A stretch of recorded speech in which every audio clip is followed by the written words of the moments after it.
Hi friends, welcome back to channel. ഇന്ന് നമ്മൾ കാണാൻ പോകുന്നത് ഡെപ്ത് ഓഫ് ഫീൽഡിൻ്റെ രണ്ടാമത്തെ എപ്പിസോഡാണ്. ഈ എപ്പിസോഡിൻ്റെ സ്റ്റാർട്ടിങ്ങിൽ കാണിക്കുന്നത് ക്ലാസ് കഴിഞ്ഞ് ഹയാക്കാവയാണെങ്കിൽ റൂഫ് ടോപ്പിലേക്ക് വരുന്നതാണ്. എന്നാൽ വരുന്ന ടൈമിന് ഓൾറെഡി റോഹയാണെങ്കിൽ പോവാനായി ഇറങ്ങുമായിരുന്നു. അങ്ങനെ ഹയാക്കാവയെ കാണുമ്പോൾ റോഹ പറയുന്നുണ്ട്, എനിക്കാണെങ്കിൽ പാർട്ട് ടൈം ജോബ് ഉണ്ട്, അതുകൊണ്ട് എനിക്ക് അതിന് പോകണം. സത്യം പറഞ്ഞാൽ അച്ഛനെ കടയിൽ ഹെൽപ്പ് ചെയ്യാൻ പോകുന്നതാണ്, അതുകൊണ്ട് തന്നെ ഒത്തിരി പൈസയൊന്നും കിട്ടാറില്ല, എന്നാലും പോവേണ്ട ആവശ്യമുണ്ട്, നമുക്ക് നാളെ കാണാൻ ബായി എന്ന് പറഞ്ഞിട്ട് അവൻ അവിടെ നിന്ന് പോകുന്നുണ്ട്. അങ്ങനെ കടയിലേക്ക് ചെല്ലുമ്പോഴത്തേക്കും അവൻ്റെ അച്ഛൻ ഒരു സ്റ്റുഡിയോ ആണ് നടത്തുന്നതെന്ന് തോന്നുന്നു. അവൻ അവിടുത്തെ ക്യാമറയൊക്കെ ഇങ്ങനെ സെറ്റാക്കി വെക്കുന്നുണ്ട്. അപ്പോൾ അവിടെ തന്നെ വർക്ക് ചെയ്യുന്ന ഒരാളാണെങ്കിൽ ഇവൻ്റെ അടുത്ത് സംസാരിക്കുന്നുണ്ട്, നിനക്ക് വീണ്ടും പൊക്കം വെച്ചല്ലോ, ഇനിയിപ്പോൾ നീ ഉടനെ ഗ്രാജുവേറ്റ് ആവുമല്ലോ, ഇനി എന്താ ഫ്യൂച്ചർ പ്ലാൻ, നീ ഓൾറെഡി ഇതെല്ലാം തീരുമാനിച്ചോ എന്നൊക്കെ ചോദിക്കുമ്പോൾ എപ്പോഴത്തെയും പോലെ തന്നെ ഇതുപോലെ എനിക്ക് കോളേജിൽ ജോയിൻ ചെയ്യണം, ക്യാമറ തന്നെയാണ് എൻ്റെ ഇപ്പോഴത്തെ ഫേവറേറ്റ് സംഭവം, അപ്പോൾ എനിക്ക് ഫോട്ടോസ് എടുക്കണം എന്നൊക്കെ ഇങ്ങനെ പറയുന്നുണ്ട്. അപ്പോൾ അയാളാണെങ്കിൽ അപ്പം നിൻ്റെ ഫ്യൂച്ചറൊക്കെ ഓൾറെഡി സെറ്റാണല്ലേ, നിന്നെ സമ്മതിക്കണം എന്നിങ്ങനെ പറയുമ്പോഴത്തേക്കും റോഹ പറയുന്നുണ്ട്, അതിനതൊക്കെ ഒരു സിമ്പിൾ കാര്യമല്ലേ എന്ന്. ആ ടൈമിന് അയാൾ അല്ല, ഒരിക്കലുമല്ല, എല്ലാവർക്കും നിന്നെപ്പോലെ ഇത്ര എളുപ്പത്തിൽ അവരുടെ ഫ്യൂച്ചർ പ്ലാൻ ചെയ്ത് വെച്ച് മുന്നോട്ട് കൊണ്ടുപോകാൻ പറ്റത്തില്ല എന്ന് പറയുന്നുണ്ട്.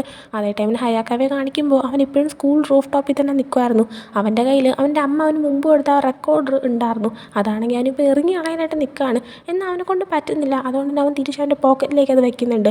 പിന്നീട് അടുത്ത ദിവസം റോഹയാണെങ്കിൽ ഹയാക്കാവ റൂഫ് ടോപ്പിൽ ഇരിക്കുന്ന ടൈമിന് അങ്ങോട്ടേക്ക് അവൻ്റെ ക്യാമറയിലെടുത്ത കുറേ ഫോട്ടോസും കൊണ്ടിങ്ങനെ വരുന്നുണ്ട്. ഹയാക്കാവ അപ്പോൾ ആ ഫോട്ടോസിനെ പറ്റി ചോദിക്കുമ്പോൾ താൻ ഇത്രയും ദിവസം ക്യാമറയിൽ എടുത്തുകൊണ്ടിരുന്ന ആ ഒരു ഫോട്ടോസ് പ്രിൻ്റ് എടുത്തതാണെന്ന് ഇങ്ങനെ പറയുന്നുണ്ട്. ആ ഒരു ടൈമിലാണ് ഹയാക്കാവയ്ക്ക് ഒരു കാര്യം തോന്നുന്നത്. അതായത് ഹയാക്കാവ കഴിഞ്ഞ എപ്പിസോഡിൽ അറിയാണ്ട് റോഹയുടെ ഒരു ഫോട്ടോ ആണെങ്കിൽ ക്ലിക്ക് ചെയ്ത് എടുത്തിട്ടുണ്ടായിരുന്നല്ലോ, ആ ഒരു ഫോട്ടോയും ആ കൂട്ടത്തിലുണ്ടാവാൻ ചാൻസ് ഉണ്ടെന്ന്. അപ്പോൾ അത് റോഹ കാണുന്നതിന് മുന്നേ അവനാണെങ്കിൽ ഞാൻ ഈ ഫോട്ടോസ് നോക്കിയിട്ട് തരാമെന്ന് പറഞ്ഞിട്ട് എല്ലാം വാങ്ങിച്ചുകൊണ്ട് പോകുന്നുണ്ട്. അതിൻ്റെ ഇടയിൽ ഇവൻ എടുത്ത ആ ഒരു റോഹയുടെ പിക്ക് എടുത്ത് മാറ്റാൻ ശ്രമിക്കുന്നുണ്ട്. അപ്പോൾ ഇവനെ ഒളിച്ചൊളിച്ചാണ് ചെയ്യുന്നത്. അതുകൊണ്ട് തന്നെ റോഹയാണെങ്കിൽ എന്തോ ഒരു കള്ളത്തരം ഉണ്ടല്ലോ, എന്താ കാര്യം എന്നൊക്കെ ചോദിക്കുകയാണ് ഹയാക്കാവ. അപ്പോൾ ഒന്നുമില്ല എന്ന് പറയുന്നുണ്ട്. എന്നാൽ റോഹയാണെങ്കിൽ സത്യം പറയാമെന്ന് പറഞ്ഞിട്ട് ഇവൻ്റെ അടുത്തേക്ക് വരുന്നുണ്ട്. ഹയാക്കാവ അപ്പോൾ പെട്ടെന്ന് ആ ഒരു ഫോട്ടോ എടുത്ത് മാറ്റിയിട്ട് ബാക്കി ഫോട്ടോ എല്ലാം തിരിച്ചു കൊടുക്കുകയാണ്. എന്നിട്ട് ഒന്നും അറിയാത്ത പോലെ റോഹയുടെ കൂടെ ഇരുന്നിട്ട് ബാക്കി ഫോട്ടോസ് എല്ലാം നോക്കുന്നുണ്ട്. റോഹ അപ്പോൾ കുഴപ്പമില്ല എന്നൊക്കെ പറയുന്നുണ്ട്. ആ സമയം ഹയാക്കാവ അല്ല, ഇപ്പോൾ എന്തിനാണ് നീ ഫോട്ടോസൊക്കെ എടുത്തത് എന്ന് ചോദിക്കുമ്പോൾ അതുപോലെ ടീച്ചർ എൻ്റെ അടുത്ത് സ്കൂളിൻ്റെ പരസ്യത്തിന് വേണ്ടിയിട്ട് കുറേ ഫോട്ടോസ് എടുക്കുമെന്ന് ഇങ്ങനെ ചോദിച്ചിട്ടുണ്ടായിരുന്നു, അതിന് വേണ്ടിയിട്ട് ഞാൻ എടുത്തതാണെന്ന് ഇങ്ങനെ പറയുന്നുണ്ട്. ഹയാക്കാവ അപ്പോൾ നിനക്കപ്പോൾ ഫോട്ടോസ് എടുക്കുന്നത് ഭയങ്കര ഇഷ്ടമാണല്ലേ എന്നിങ്ങനെ ചോദിക്കുമ്പോൾ റോഹ അപ്പോൾ അതേന്ന് പറയുന്നുണ്ട്. ഹയാക്കാവ അപ്പോൾ ഈ ക്യാമറയോ നിൻ്റേതാണോ അത് മുമ്പത്തെ ഏതെങ്കിലും ആണെന്നൊക്കെ ചോദിക്കുമ്പോഴത്തേക്കും എൻ്റെ പാരൻസ് യൂസ് ചെയ്തുകൊണ്ടിരുന്നത് എനിക്ക് തന്നതാണെന്ന് റോഹ പറയുന്നുണ്ട്. എന്നിട്ട് ഹയാക്കാവയുടെ അടുത്ത് യൂസ് ചെയ്ത് നോക്കുന്നു എന്നിങ്ങനെ ചോദിച്ചിട്ട് ആ ക്യാമറ കൊടുക്കുന്നുണ്ട്. അങ്ങനെ ഹയാക്കാവ ഫോട്ടോ എടുക്കാൻ ശ്രമിക്കുന്നുണ്ട്. എന്നാൽ അവന് ഫോക്കസ് കിട്ടുന്നില്ല എന്ന് പറയുമ്പോൾ ഹയാക്കാവ കുടിച്ചുകൊണ്ട് ഇതൊരു മിൽക്ക് ഷേക്ക് ഉണ്ട്, അതൊരു ടേബിളിൻ്റെ പുറത്തെടുത്ത് വെച്ചിട്ട് അത് ഫോക്കസ് ചെയ്ത് ഒരു ഫോട്ടോ എടുക്കാനായിട്ട് പറയുന്നുണ്ട്. അങ്ങനെ ഹയാക്കാവ അത് എടുക്കാനായി ശ്രമിക്കുന്നുണ്ട്. ആ സമയം ഹയാക്കാവ പറയുന്നുണ്ട് ആ ഒരു സംഭവം ഫോക്കസ് കിട്ടുന്നുണ്ട്, എന്നാൽ ബാക്ക്ഗ്രൗണ്ടൊക്കെ ബ്ലറാണെന്ന്. അങ്ങനെ റോഹയാണെങ്കിൽ ആ ഒരു ക്യാമറ വാങ്ങിച്ചിട്ട് അതിങ്ങനെ വച്ച് നോക്കുന്നുണ്ട്. എന്നിട്ട് റോഹ പറയുന്നുണ്ട് ചില ഫോട്ടോസിൽ അങ്ങനെ വരുന്നതും ഒരു പ്രത്യേക ഭംഗിയാണെന്ന്. എന്നിട്ട് റോഹ ഹയാക്കാവയുടെ അടുത്ത് അല്ല നിനക്ക് ഹോബീസ് ഒന്നുമില്ലേ, പറയും പോലെ നിനക്ക് പാട്ട് പാടുന്നത് ഭയങ്കര ഇഷ്ടമുള്ള കാര്യമാണ്, സത്യം പറഞ്ഞാൽ നീ പാടുന്നതും നല്ല രസമുണ്ട്, ഞാനത് കേട്ടിട്ടുണ്ട്, നീ ഇവിടെ എപ്പോഴും റൂഫ് ടോപ്പിൽ ഇരിക്കുമ്പോൾ ഇങ്ങനെ പാടാറുണ്ടല്ലോ എന്നിങ്ങനെ പറയാണ്. അത് കേൾക്കുമ്പോഴത്തേക്കും ഹയാക്കാവ എന്തൊക്കെയോ ഇങ്ങനെ ആലോചിക്കുന്നുണ്ട്. അങ്ങനെ നമ്മളൊരു ഫ്ലാഷ് ബാക്കിലേക്ക് കൊണ്ടുപോവാണ്. ഹയാക്കാവയ്ക്ക് കുഞ്ഞിലെ തൊട്ടേ പാട്ട് പാടുന്നത് ഭയങ്കര ഇഷ്ടമാണ്. അവൻ എപ്പോഴും ഇങ്ങനെ സ്കൂളിൽ നിന്നൊക്കെ തിരിച്ചു വരുമ്പോൾ പാട്ടും പാടിക്കൊണ്ടാണ് വരുന്നത്. എന്നാൽ കൂടെ നടക്കുന്ന ഫ്രണ്ട്സ് അയ്യേ നീ പിന്നെയും തുടങ്ങിയോ, നീ പാടുന്നത് ഒരു വകയ്ക്കും കൊള്ളത്തില്ല എന്ന് പറഞ്ഞിട്ട് ഇവനെ എപ്പോഴും കളിയാക്കുമായിരുന്നു. അങ്ങനെ അവൻ വീട്ടിലേക്ക് വിഷമിച്ചുകൊണ്ട് വന്നിട്ട് അമ്മയുടെ അടുത്ത് പറയുന്നുണ്ട്, അമ്മ ഇത് കുറേ ആയി, ഇനി എന്നെ കൊണ്ട് പറ്റത്തില്ല, ഞാനാണെങ്കിൽ ക്ലാസ് ടൈമിലൊക്കെ കൺട്രോൾ ചെയ്തിരിക്കാൻ ശ്രമിക്കുന്നുണ്ട് പാട്ട് പാടാതെ, എന്നെ പറ്റുന്നില്ല, ഞാനങ്ങ് പാട്ട് പാടി പോവാം, എൻ്റെ ഫ്രണ്ട്സും എന്നെ കളിയാക്കി, ടീച്ചറും എന്നെ വഴക്ക് പറഞ്ഞു എന്ന് പറയുന്നുണ്ട്. അമ്മ അപ്പോൾ ഞാൻ നിനക്കൊരു സംഭവം തരാമെന്ന് പറഞ്ഞിട്ട് അവനൊരു റെക്കോർഡർ കൊടുക്കുകയാണ്. അമ്മ എന്നിട്ട് നിനക്ക് എപ്പോഴൊക്കെ പാട്ട് പാടണമെന്ന് തോന്നുന്നോ ക്ലാസ് ടൈം കഴിയുമ്പോൾ നീയാണെങ്കിൽ ഈ റെക്കോർഡറിൽ അത് പാടി റെക്കോർഡ് ചെയ്ത് വെക്കണം, നിനക്കത് ഇടയ്ക്കിടയിൽ കേൾക്കാനും പറ്റും, നിൻ്റെ അടിപൊളി വോയിസ് ഇതിൻ്റെ തന്നെ സ്റ്റോർഡ് ആയിട്ടിരിക്കും, ഒരിക്കലും ആരുടെ അടുത്തേക്ക് പോകത്തില്ല, കളങ്ങിയും പോകത്തില്ല, നല്ലൊരു ഐഡിയ അല്ലേ, നിനക്ക് ഇഷ്ടമുള്ളപ്പോഴൊക്കെ നീ പാട്ട് പാടിക്കോളാൻ പറഞ്ഞിട്ട് ഇപ്പോഴും ഒന്ന് പാടി നോക്കാനൊക്കെ ആയിട്ട് പറയുന്നുണ്ട്. പിന്നെ അവൻ്റെ അമ്മയാണെങ്കിൽ പിയാനോ പഠിപ്പിക്കുന്ന ഒരു ടീച്ചറും കൂടെയാണ്, വേണമെങ്കിൽ നിനക്ക് ഞാൻ പിയാനോയും പഠിപ്പിച്ചു തരാമെന്ന് പറയുന്നുണ്ട്. അവരുടെ വീട്ടിൽ തന്നെ ഒരു പിയാനോ ഉണ്ട്, അത് പഠിക്കാനായിട്ട് ചാൻ എന്ന് പറയുന്നൊരു പയ്യനും വരാറുണ്ട്. അങ്ങനെ ഇവനെ നേരെ ആ ഒരു പിയാനോ ഉള്ള റൂമിലേക്ക് കൊണ്ടുപോകുമ്പോഴത്തേക്കും ആ ചാൻ എന്ന് പറയുന്ന പയ്യൻ അത് പഠിച്ചുകൊണ്ടിരിക്കുമായിരുന്നു. അമ്മ അപ്പോൾ ഹയാക്കാവയുടെ അടുത്ത് പറയുന്നുണ്ട്, ഞാൻ നിൻ്റെ അമ്മയാണെന്ന് കരുതിയിട്ട് നിനക്ക് ഞാൻ കൂടുതൽ ഫേവറസ് ഒന്നും കാണിക്കത്തില്ല, ഇത് നീ പഠിക്കണമെങ്കിൽ നീ തന്നെ നന്നായിട്ട് ഹാർഡ് വർക്ക് ചെയ്യണമെന്ന്. അങ്ങനെ ഹയാക്കാവയാണെങ്കിൽ ചാനിൻ്റെ അടുത്ത് നീ ഇത് നന്നായിട്ട് വായിക്കുന്നുണ്ടല്ലോ, എന്നെയും കൂടെ ഒന്ന് ഹെൽപ്പ് ചെയ്യാമോ എന്നൊക്കെ ചോദിക്കുമ്പോൾ ചാനാണെങ്കിൽ നീ ഇത് സ്വന്തമായിട്ട് പഠിക്കാൻ പറഞ്ഞിട്ട് അവിടെ നിന്ന് പോവാണ്. അങ്ങനെ അങ്ങോട്ട് ഹയാക്കാവയാണെങ്കിൽ നല്ലതുപോലെ പഠിക്കുന്നുണ്ടായിരുന്നു. അവന് പാട്ട് ഭയങ്കര ഇഷ്ടമുള്ളതുകൊണ്ട് തന്നെ അവനത് എൻജോയ് ചെയ്തായിരുന്നു പഠിക്കുന്നുണ്ടായിരുന്നത്. കുറച്ച് നാൾ കഴിയുമ്പോഴത്തേക്കും ഇവർക്കൊരു പിയാനോ കോമ്പറ്റീഷൻ ഉണ്ടായിരുന്നു, അതിൽ ജയിക്കുന്നത് ഹയാക്കാവയായിരുന്നു. അവൻ ട്രോഫി വാങ്ങിച്ചുകൊണ്ട് നേരെ അവൻ്റെ പാരൻസിൻ്റെ അടുത്തേക്ക് വന്നിട്ട് അതൊക്കെ ഭയങ്കര സന്തോഷിച്ച് കാണിക്കുന്നുണ്ട്. അപ്പോൾ അമ്മയും അച്ഛനും കൂടെ വീട്ടിൽ പോയിട്ട് നമുക്ക് സെലിബ്രേറ്റ് ചെയ്യാമെന്നൊക്കെ പറയുന്നുണ്ട്. അങ്ങനെ അതിനുശേഷം ബാക്കിയുള്ള കുട്ടികളും പാരൻസൊക്കെ ഇരിക്കുന്ന റൂമിൻ്റെ അകത്തേക്ക് അവൻ കയറി കയറി പോകുമ്പോൾ ജയിക്കാത്ത കുട്ടികളെല്ലാം അവിടെ നിന്നുകൊണ്ട് കരയുമായിരുന്നു. സെക്കൻഡ് വന്ന കുട്ടികളെ കാണിക്കുകയാണെങ്കിൽ അവരുടെ പാരൻസ് ഈ സെക്കൻഡൊക്കെ വെച്ചിട്ട് എന്തോന്ന് ചെയ്യാനാ, അല്ലെങ്കിൽ തന്നെ ഈ പ്രൈസ് ഇട്ടിട്ട് എന്ത് ചെയ്യാനാ, മര്യാദയ്ക്ക് ഇരുന്ന് പഠിക്കാൻ പറയുന്നുണ്ട്.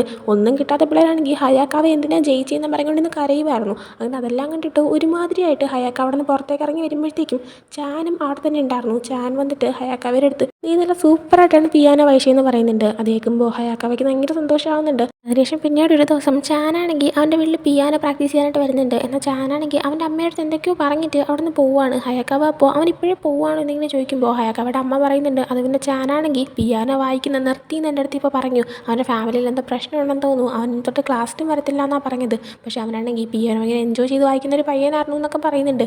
ഇത് കേൾക്കുന്നത് ഹയാക്കാവ ഉണ്ടെന്നുണ്ടെങ്കിൽ ഞാൻ ഇപ്പോൾ വരാമെന്ന് പറഞ്ഞിട്ട് വീട്ടിൽ നിന്ന് പുറത്തേക്ക് പോവാണ്. നേരെ ചാനിൻ്റെ അടുത്തേക്ക് ഓടി വന്നിട്ട് നമുക്ക് ഒരുമിച്ച് ഒരു ബാൻഡ് സ്റ്റാർട്ട് ചെയ്താലോ, നീയാണെങ്കിൽ ഇഷ്ടമുള്ളപ്പോഴൊക്കെ തന്നെ എൻ്റെ വീട്ടിൽ വന്നിട്ട് പിയാനോയും വായിച്ചോ, ഞാനാണെങ്കിൽ ഗിറ്റാർ വായിക്കുകയൊക്കെ ചെയ്യാം, നമുക്ക് ഒരുമിച്ച് നല്ല അടിപൊളി പാട്ടുണ്ടാക്കാമെന്നൊക്കെ പറയുന്നുണ്ട്. അങ്ങനെ അതും കാണിച്ച് പ്രസൻറ്റിലേക്ക് തിരിച്ചു വരുമ്പോൾ ഇതെല്ലാം തന്നെ ഇപ്പോൾ ഹയാക്കാവ ഇങ്ങനെ ആലോചിച്ചുകൊണ്ടിരിക്കുകയായിരുന്നു. റോഹ അപ്പോൾ നീ എന്താ ഇങ്ങനെ ആലോചിക്കുന്നത്, ഞാൻ ചോദിച്ചതിന് മറുപടി അറിയാനൊക്കെ പറയുമ്പോഴത്തേക്കും ഹയാക്കാവയാണെങ്കിൽ ആ പാട്ടെന്നുള്ള വിഷയമേ അങ്ങ് ഒഴിവാക്കി കളയുവാണ്. റോഹ അപ്പോൾ പിന്നെ നീ ഇത് ഒഴിവാക്കി കളയുവാണോ എന്നിങ്ങനെ ചോദിക്കുമ്പോൾ ഹയാക്കാവ എന്തൊഴിവാക്കി കളഞ്ഞു എന്ന്, ഇന്ന് ഞാൻ നിൻ്റെ വീട്ടിൽ കൂടെ വരട്ടെ എന്നിങ്ങനെ ചോദിക്കുകയാണ്. റോഹ അപ്പോൾ നീ വന്നോളാനായിട്ട് പറയുന്നുണ്ട്. ഹയാക്കാവയാണെങ്കിൽ റോഹയെ സമ്മതിച്ചു കൊടുക്കുമെന്ന് വിചാരിച്ചില്ല, അതുകൊണ്ട് തന്നെ ഹയാക്കാവ ചുമ്മാ ചോദിച്ചതായിരുന്നു, നീ സമ്മതിക്കുമെന്ന് വിചാരിച്ചില്ല എന്ന് പറയുന്നുണ്ട്. ആ സമയം റോഹയാണെങ്കിൽ നീ വേണമെങ്കിൽ വരാനായിട്ട് പറയുന്നുണ്ട്. അങ്ങനെ പിന്നീട് ക്ലാസ് കഴിയുമ്പോഴത്തേക്കും ഹയാക്കാവാണെങ്കിൽ റോഹയോട് അവൻ്റെ വീട്ടിൽ പോകാൻ നിൽക്കുന്നതുകൊണ്ട് തന്നെ നേരെ റോഹയുടെ ക്ലാസ്സിലേക്ക് ചെല്ലാണ്.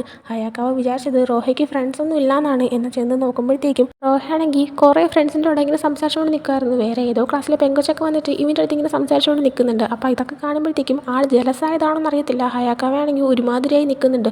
റോഹ അപ്പോൾ ഹയാക്കാവയെ കണ്ടിട്ട് ഒരു മിനിറ്റ് ഇപ്പോൾ വരാമെന്നൊക്കെ പറയുന്നുണ്ട്. ആ സമയം റോഹയുടെ ഫ്രണ്ട്സ് റോഹയുടെ അടുത്ത് നീ ഇവനൊക്കെ ആയിട്ട് ഫ്രണ്ട്സ് ആണോ, ഈ പയ്യൻ ഭയങ്കര പോപ്പുലർ ആണല്ലോ എന്നൊക്കെ ഇങ്ങനെ പറയുന്നുണ്ട്. അതേസമയം തന്നെ റോഹയുടെ അടുത്ത് വേറെ ക്ലാസ്സിൽ പഠിക്കുന്ന പെങ്കൊച്ചൊക്കെ വന്ന് സംസാരിക്കുന്ന കണ്ടിട്ട് ഹയാക്ക അവിടെ നടന്നു പോവാണ്. അങ്ങനെ പിന്നീട് റോഹയും പുറകെ വന്നിട്ട് പതുക്കെ നടന്നു ഞാനും വരുന്നു എന്ന് പറഞ്ഞിട്ട് ഒരുമിച്ച് ഇങ്ങനെ പോകുന്നുണ്ട്.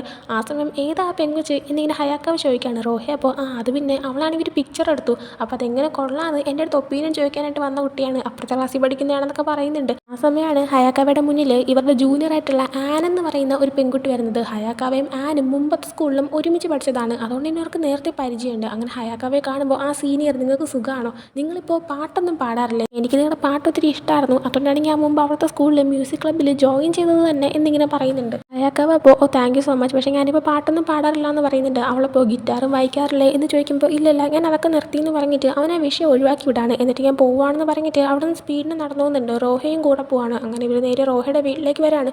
റോഹയാണെങ്കിൽ അകത്തേക്ക് കയറുമ്പോൾ നീ നേരെ മേളിലേക്ക് പോയത്, അവിടെ തന്നെ റൂമുള്ളത് എന്നിങ്ങനെ പറയുന്നുണ്ട്. അതിനാദ്യം ഹയാക്കാവ മുകളിലേക്ക് പോവുകയാണ്. ചെല്ലുമ്പോഴത്തേക്കും റോഹയുടെ റൂമാണ് തന്നെ പറയും, കാരണം കുറേ ക്യാമറേനെ പറ്റിയിട്ടുള്ള കാര്യങ്ങളും ഒക്കെ തന്നെ ഉണ്ടായിരുന്നു. റോഹയാണെങ്കിൽ ജോയിൻ ചെയ്യാനിരിക്കുന്ന കോളേജിൻ്റെ കുറേ അഡ്വർടൈസ്മെൻറ്റിൻ്റെ പേപ്പറും ഒക്കെ തന്നെ ടേബിളിൽ ഇരിക്കുന്നുണ്ടായിരുന്നു. അതെല്ലാം തന്നെ ഹയാക്കാവ എടുത്ത് നോക്കുന്നുണ്ട്. ആ സമയം റോഹ അങ്ങോട്ടേക്ക് വന്നിട്ട് ഇവന് കുടിക്കാനായിട്ട് ഒരു ബോട്ടിൽ വെള്ളം കൊടുക്കുകയാണ്. ആ സമയം ഹയാക്കാവ എന്തെങ്കിലും ആലോചിച്ച് നിൽക്കുകയാണ്. റോഹ അപ്പോൾ എന്ത് പറ്റി, നിനക്ക് എന്തെങ്കിലും പറയാനുണ്ടോ, നീ എന്താ ആലോചിക്കുന്നത്, എന്തെങ്കിലും ഉണ്ടെങ്കിൽ ഓപ്പണായിട്ട് പറഞ്ഞോ, അത് കേട്ടോണ്ടിരിക്കാനായിട്ട് ഞാൻ തയ്യാറാണെന്ന് പറയുന്നുണ്ട്. എന്നാൽ ഹയാക്കാവാണെങ്കിൽ ഒന്നുമില്ല എന്ന് പറഞ്ഞിട്ട് അത് ഒഴിവാക്കി ഇടുമ്പോഴത്തേക്കും റോഹയാണെങ്കിൽ പിന്നെ നീ എപ്പോഴും ഇങ്ങനെ കള്ളത്തരമാണ് പറയുന്നത്, നിൻ്റെ മുഖം കണ്ടാലേ അറിയാം നീ കള്ളമാണെന്ന് പറയുന്നതെന്ന്, ഇനിയെങ്കിലും ഇങ്ങനെ കള്ളത്തരം പറയുന്നത് നിർത്തിക്കൂടെ, നീ എന്തിനാണ് ഇങ്ങനെയൊക്കെ ചെയ്യുന്നത്, കള്ളം പറഞ്ഞുകൊണ്ട് നിനക്ക് എന്തെങ്കിലും നേടാൻ പറ്റുമെന്ന് ഇങ്ങനെ ചോദിക്കുകയാണ്. ആ സമയം ഹയാക്കാവയാണെങ്കിൽ ഞാൻ കള്ളം പറഞ്ഞാലും കള്ളം പറഞ്ഞില്ലെങ്കിലും എൻ്റെ സിറ്റുവേഷൻ ചേഞ്ച് ആവാനൊന്നും പോകുന്നില്ല, അപ്പോൾ പിന്നെ ഞാൻ എന്തിനാ സത്യം പറയുന്നത് എന്നിങ്ങനെ ചോദിക്കുമ്പോഴത്തേക്കും റോഹയാണെങ്കിൽ എന്ന് വെച്ച് എന്തിനാ ഇങ്ങനെ കള്ളം പറഞ്ഞുകൊണ്ടിരിക്കുന്നത്, നിനക്ക് നീയായിട്ടങ്ങ് ഇരുന്നൂടെ എന്നിങ്ങനെ ചോദിക്കുന്നുണ്ട്. ആ സമയം ദേഷ്യപ്പെട്ടിട്ട് ഹയാക്കാവയാണെങ്കിൽ നിന്നെ കാണുമ്പോൾ സത്യം പറഞ്ഞാൽ എനിക്ക് ദേഷ്യമാണ് വരുന്നത്, നീ വിചാരിക്കുന്ന പോലെ എല്ലാ അത്ര ഈസി ആയിട്ട് നിനക്ക് കിട്ടുന്ന പോലെ എനിക്ക് കിട്ടണമെന്നില്ല എന്ന് പറയുന്നുണ്ട്. റോഹ അപ്പോൾ എന്നോട് ദേഷ്യപ്പെട്ട് കഴിഞ്ഞാൽ നിൻ്റെ മനസ്സിലെ വിഷമം മാറുമെന്ന് ഇങ്ങനെ ചോദിക്കുകയാണ്. ആ സമയം ഹയാക്കാവ് പെട്ടെന്ന് റോഹേനെ കിസ് ചെയ്യുകയാണ്. റോഹ പെട്ടെന്ന് ഷോക്കായി പോകുന്നുണ്ട്. ആ സമയം ഹയാക്കാവ് റോഹയുടെ അടുത്ത് എന്തൊട്ട് നീ ഷോക്കായി പോയോ, നിനക്ക് ഞാനുമായിട്ട് ഇൻറ്റിമേറ്റ് ആവാൻ താല്പര്യമുണ്ടോ എന്നിങ്ങനെ ചോദിക്കുകയാണ്. അതും ചോദിക്കുന്ന ഞാൻ കാണിച്ചുകൊണ്ട് സെക്കൻഡ് എപ്പിസോഡ് എൻ്റെ ആവുന്നുണ്ട്. അപ്പോൾ ഈ ഒരു എപ്പിസോഡ് നിങ്ങൾക്ക് ഇഷ്ടപ്പെട്ടെങ്കിൽ ലൈക്ക് ചെയ്യുക, ഷെയർ, സബ്സ്ക്രൈബ് ചെയ്യുക. അടുത്തൊരു വീഡിയോ ഇട്ട് വന്നിട്ട് ബൈ.